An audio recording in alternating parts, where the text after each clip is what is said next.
안녕하세요. 보상과 배상TV 교통사고 전문 변호사 장슬기입니다. 오늘은 교통사고 가해자와 피해자 모두에게 도움이 되는 주제, 형사합의에 대해서 말씀드리겠습니다. 먼저 경미한 사고나 12대 중과실에 해당하지 않는 사고라면 형사합의는 필요가 없습니다. 교통사고 처리 특례법 때문에 가해자가 종합보험만 가입되어 있다면 형사처벌을 면할 수가 있거든요. 하지만 음주운전, 무면허 운전, 뺑소니 등 12대 중과실이나 중상해 사고, 사망사고는 예외인데요. 이런 사고는 가해자의 과실이 중하다고 판단해서 종합보험 가입과 무관하게 형사처벌을 받게 되는 겁니다. 그리고 재판으로 넘어가서 유죄 판결을 받으면 실형은 물론 구속까지 당할 수가 있는데요. 이를 막기 위해서 가해자의 입장에서는 피해자와 형사합의를 하는 게 필수적이에요. 사고 초기에는 피해자가 분노심 때문에 가해자의 처벌을 원하지만 시간이 흐르면 대부분 처벌보다는 보상이라도 최대한 많이 받자라고 생각하시는 분들이 많거든요.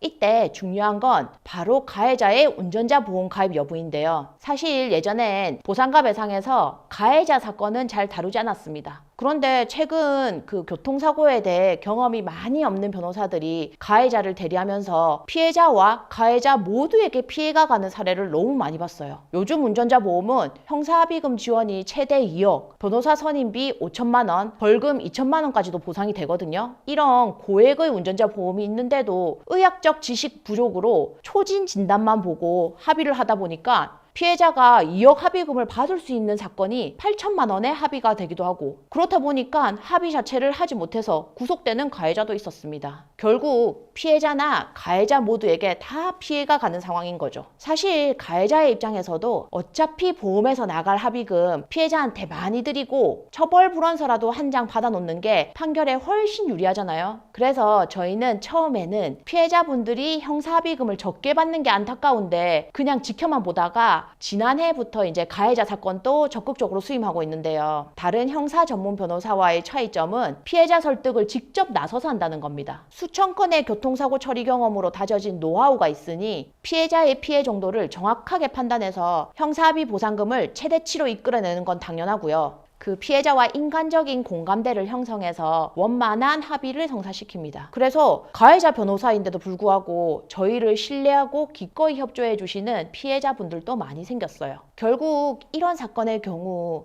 변호사 선택을 잘못한다면 피해자의 입장에서는 정작 필요한 만큼의 보상을 받지 못할 수도 있고, 가해자 입장에서는 그로 인해서 합의가 잘 안 돼서 처벌을 중하게 받을 수밖에 없다는 겁니다. 따라서 12대 중과실 사고나 중상해 사고, 사망사고 같은 경우에는 경찰 조사 단계부터 피해자 사건과 가해자 사건 모두 다 경험이 많은 교통사고 전문 변호사와 상의하는 게 현명하신 거죠. 가해자이든 피해자이든 상관이 없어요. 교통사고는 누구에게나 일어날 수 있습니다. 교통사고는 피해자의 인생은 물론 가해자의 인생 역시 송두리째 뒤흔들 수 있어요. 사고는 되돌릴 수 없지만 양쪽 모두 그나마 최선의 결과가 있는 선택을 하시길 당부드립니다. 이런 교통사고로 고민 중이시라면 언제든 저희 보상과 배상으로 연락 주시면 자세하게 상담해 드리도록 하겠습니다. 오늘 영상은 여기까지고요. 다음 영상에서 더욱 유익한 내용으로 찾아뵙겠습니다. 영상 끝까지 봐주셔서 감사합니다.